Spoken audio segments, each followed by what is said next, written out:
భారతీయ సనాతన సంస్కృతిలో భాగంగా తొలి ఏకాదశి రోజుకు ధనుర్మాస ఉత్సవానికి ఎంతో ప్రాముఖ్యత ఉందని తెలుస్తుంది. ధనుర్మాస ఉత్సవాల సందర్భంగా హైదరాబాద్ నగరంలోని సైదాబాద్ కాలనీలో కోదండరామల్ ఆలయంలో ఘనంగా ఉత్సవాలు ప్రారంభమయ్యాయి.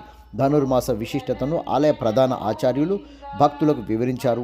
రోజువారీ పనుల వలె దైవ కార్యక్రమాలు మానవులు చేసుకోవాలని, దైవం ఆశీస్సులు రోజువారీ పనుల కంటే ఎంతో ప్రధానమని తెలిపారు.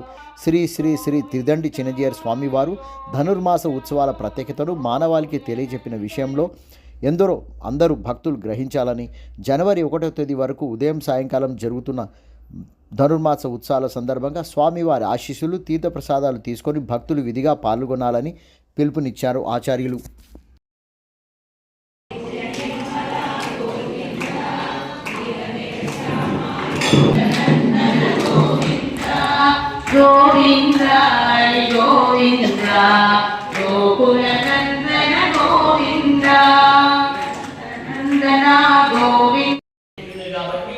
సేవని చెప్పారు కాబట్టి వినాలి.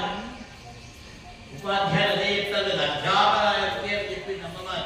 అదొక ఉపాధ్యాయురాలు ఉంటుంది కాబట్టి చెప్పిన మాట వినాలి. కాబట్టి మీరంతా ఇంకొక 10 మందిని ఎక్కువ తీసుకొచ్చి ఈ ధర్మాసోత్సవాన్ని విశేషంగా మన గోదా అమ్మవారు మన ద్వారా జరిపించుకుంటుంది. అమ్మవారిని ప్రార్థన చేసుకుంటూ స్వస్తి. జై శ్రీమన్నారాయణ.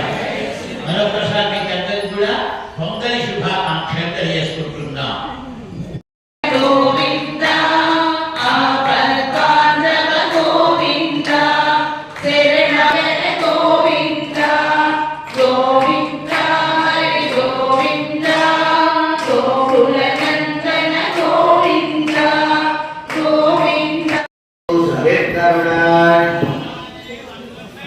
Itu